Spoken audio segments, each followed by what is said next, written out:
नमस्कार। आज हम भारत की संसद के बारे में चर्चा करेंगे कि आखिर भारत की संसद है क्या।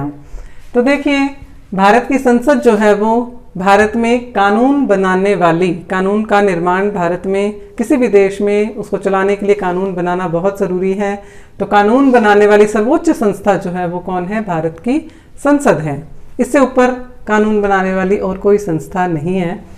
तो भारत के संविधान के भाग 5 में और अनुच्छेद जो है 79 में इसका उल्लेख है। इसको याद करना भी बेहद आसान है। 5 के बाद में अपने 6 अंक को मिस कर दिया, 7 के बाद में 8 अंक को मिस किया, 9, 5, 7, 9 भाग हो गया 5, 79 हो गया आर्टिकल।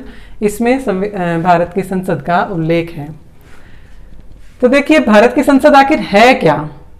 हमने राष्ट्रपति का नाम सुना हुआ है और देश में जो हर 5 साल में आम चुनाव होते हैं एमपीज के, तो एमपी का नाम भी जो है आम लोगों ने जो बोलचाल की भाषा है उसमें एमपी का नाम वो लेते हैं। तो जितने भी एमपीज हैं और भारत के राष्ट्रपति, तो इनको मिला के भारत की संसद बनती है। तो देखिए, भारत की संसद के अगर अपने अंग पर चर्चा करें तो अंग इसके 3 हैं और सदन की चर्चा करें तो सदन इसके कितने होते हैं? 2 सदन हैं। अंग हो गए 3, राष्ट्रपति, लोकसभा, राज्यसभा, और सदन कितने हो गए? लोकसभा और राज्यसभा। इसमें भी देखिए अनुच्छेदों पर अगर अपने देखें, ये 79, 80, 81 यानी 79वां अनुच्छेद जो है वो भारत की संसद के गठन के बारे में बताता है। 80 जो है वो राज्यसभा के, 81 जो है वो लोकसभा के गठन से संबंधित अनुच्छेद है।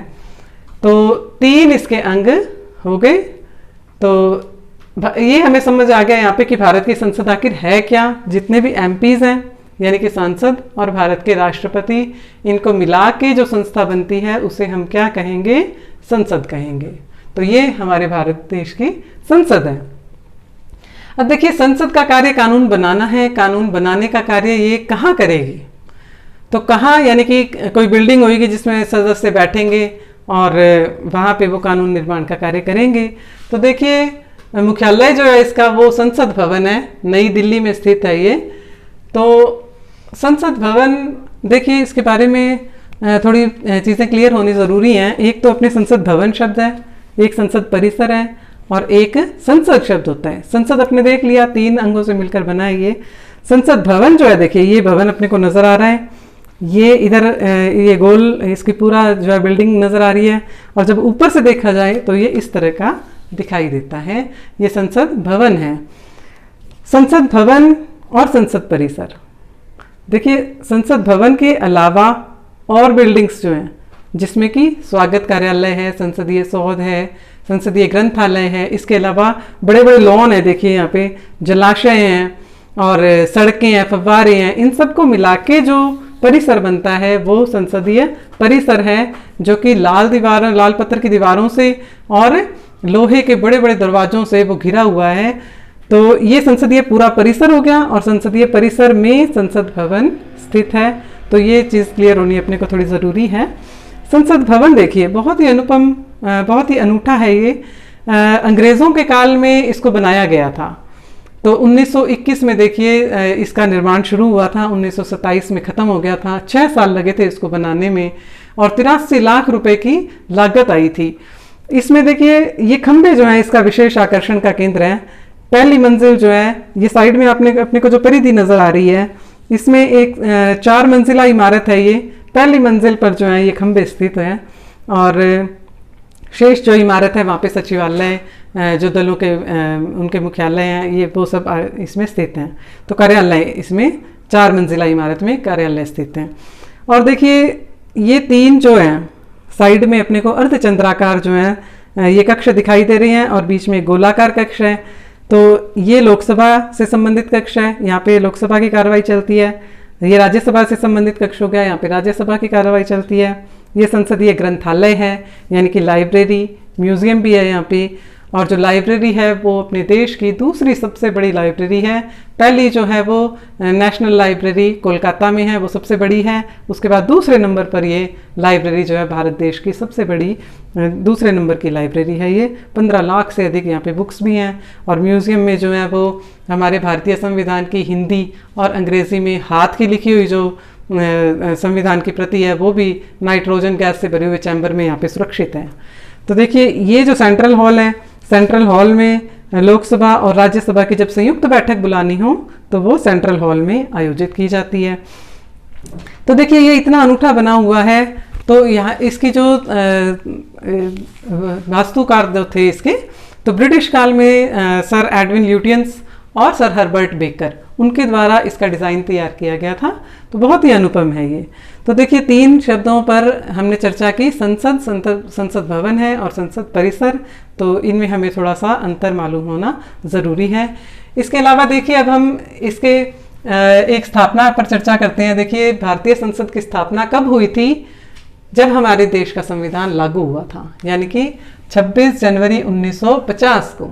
1947 के बाद में जो हमारे देश की संविधान सभा थी वो ही भारतीय संसद में रूपांतरित हो गई थी इस दिन।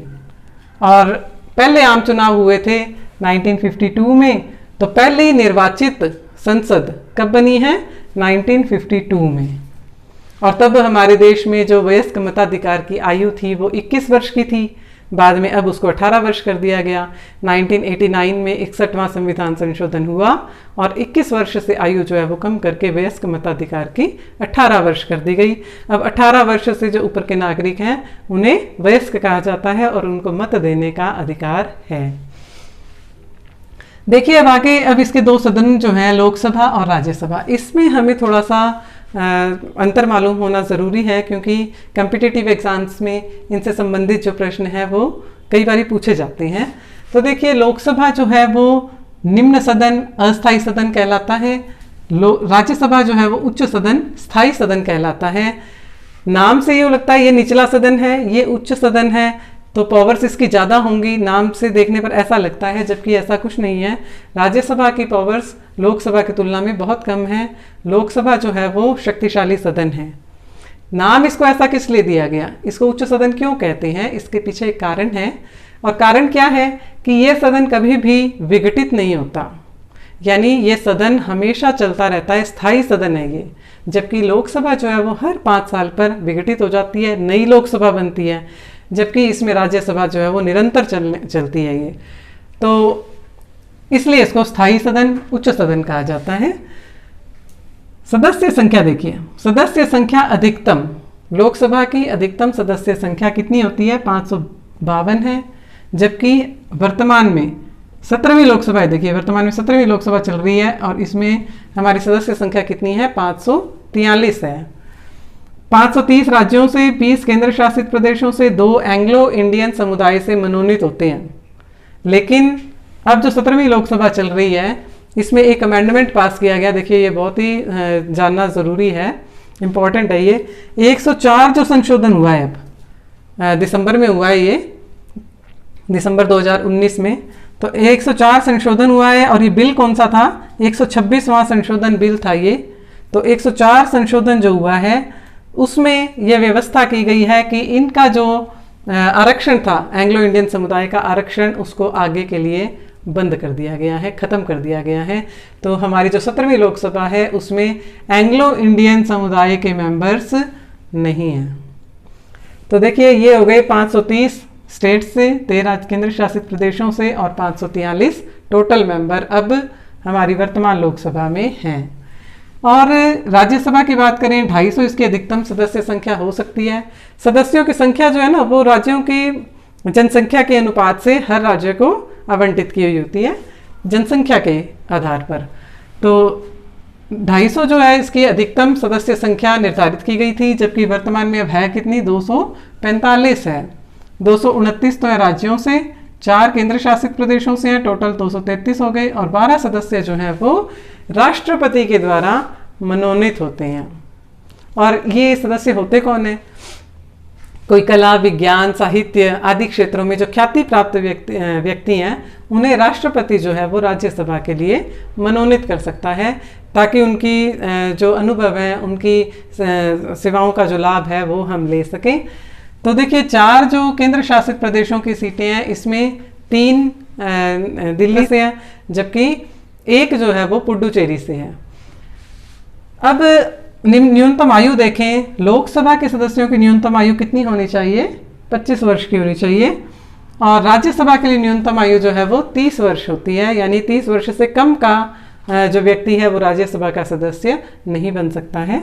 निर्वाचन है इनका निर्वाचन प्रत्यक्ष होता है, जबकि इनका अप्रत्यक्ष है। प्रत्यक्ष अप्रत्यक्ष में डिफ्रेंशिएट करना बहुत ज़रूरी है। प्रत्यक्ष जिनको कि लोग निर्वाचित करते हैं, जनता निर्वाचित करती है, तो एमपीज़ के चुनाव जो हर 5 वर्ष पर होते हैं वो लोकसभा के हैं, राज्यसभा के नहीं होते, वो लोकसभा के चुनाव हैं। तो इनका ये प्रत्यक्ष चुनाव है। और ये अप्रत्यक्ष है। अप्रत्यक्ष यानी कि जनता नहीं चुनती इनको, जनता के चुने हुए प्रतिनिधि चुनते हैं। तो कौन चुनते हैं इनको? राज्यसभा के सदस्यों को कौन चुनेगा? राज्यों की विधानसभा के निर्वाचित सदस्य। देखिए, विधान परिषद नहीं आएगी इसमें, विधानसभाओं के निर्वाचित सदस्य जो है वो राज्यसभा के सदस्यों को चुनते हैं। तो अप्रत्यक्ष निर्वाचन है इनका। और जब भी अप्रत्यक्ष निर्वाचन की बात आए तो इसमें प्रणाली जो है वो कौन सी होती है? आनुपातिक प्रतिनिधित्व की एकल संक्रमणीय मत प्रणाली। ये शब्द जो है वो अप्रत्यक्ष के साथ में लगभग यही पद्धति जो है, इससे अप्रत्यक्ष चुनाव होते हैं। अब कार्यकाल की बात करते हैं। देखिए, इनका कार्यकाल 5 वर्ष का है, लोकसभा का कार्यकाल। इसको कम भी किया जा सकता है, ज़्यादा भी किया जा सकता है। अगर मंत्रिपरिषद राष्ट्रपति को परामर्श करे कि लोकसभा का विघटन कर दिया जाए तो 5 वर्ष से पहले भी इसका विघटन हो सकता है। और अगर आपातकाल लगाया जाता है तो उसको एक बारी में 1 वर्ष तक अधिकतम उसको बढ़ाया भी जा सकता है, जैसे कि 1975 में इंदिरा गांधी के कार्यकाल में ऐसा हुआ था। तो 5 वर्ष जो है इसके जो प्रथम अधिवेशन होता है, प्रथम अधिवेशन की तिथि से और आगे 5 वर्ष तक का कार्यकाल इनका माना जाता है। जबकि इनका कार्यकाल जो है वो 6 वर्ष का होता है। 6 वर्ष राज्यसभा का कार्यकाल नहीं है, राज्यसभा के सदस्यों का कार्यकाल 6 वर्ष है। हर 2 साल पर 1/3 सदस्य सेवानिवृत्त हो जाते हैं, उनकी जगह नए मेंबर आ जाते हैं। फिर अगले 2 साल पर, आगामी 2 साल पर फिर 1/3 मेंबर रिटायर हो जाते हैं, उनकी जगह नए मेंबर आ जाते हैं। तो इस तरह से ये सदन देखिए निरंतर चलता रहता है, ये कभी विघटित नहीं होता है। और एक सदस्य का कार्यकाल कितना है इनका? 6 वर्ष का होता है। पदाधिकारियों की बात करें, देखिए पदाधिकारी अध्यक्ष और उपाध्यक्ष। तो अध्यक्ष उपाध्यक्ष दोनों ही इस सदन के सदस्य होते हैं। सदस्य जो है अपने में से ही एक अध्यक्ष चुन लेते हैं और एक उपाध्यक्ष चुन लेते हैं। अध्यक्ष जो है वो वर्तमान 17वीं लोकसभा में श्री ओम बिरला हैं और उपाध्यक्ष का पद जो है वो देखिए नील है, रिक्त है वो भी। और राज्यसभा की बात करें, इसमें पदाधिकारी हैं सभापति, उपसभापति। एक बात खास ध्यान देने योग्य है, सभापति जो है वो भारत का उपराष्ट्रपति पद पर जो व्यक्ति है वो सभापति होता है, उसका कार्यकाल 5 वर्ष का है। जबकि राज्यसभा के सदस्यों का कार्यकाल कितना है? 6 वर्ष का। सभापति यानी उपराष्ट्रपति ये सदन का सदस्य नहीं होता, ये बहुत इंपॉर्टेंट है, ये सदन का सदस्य नहीं होता। जबकि उपसभापति जो है वो राज्यसभा के सदस्य आपस में मिलकर उपसभापति का चुनाव कर लेते हैं, तो उपसभापति सदन का सदस्य होता है। जबकि सभापति जो है उपराष्ट्रपति वो सदन का सदस्य नहीं होता। तो जब सदन में मतदान चलता है तो ये मतदान भी नहीं करते हैं। ये शपथ है, शपथ देखिए नए जो लोकसभा के मेंबर्स हैं, राज्यसभा के मेंबर्स होते हैं, उनको शपथ कौन दिलवाता है? राष्ट्रपति दिलवाता है, दोनों को ही। तो ये कुछ डिफरेंसेस हैं जो कि हमें जानने बहुत ज़रूरी हैं। तो उम्मीद है आपको जो टॉपिक है काफ़ी क्लियर हुआ भी होगा। तो बाकी अगर कोई कमेंट है तो कमेंट बॉक्स में जाके कमेंट ज़रूर करें। धन्यवाद।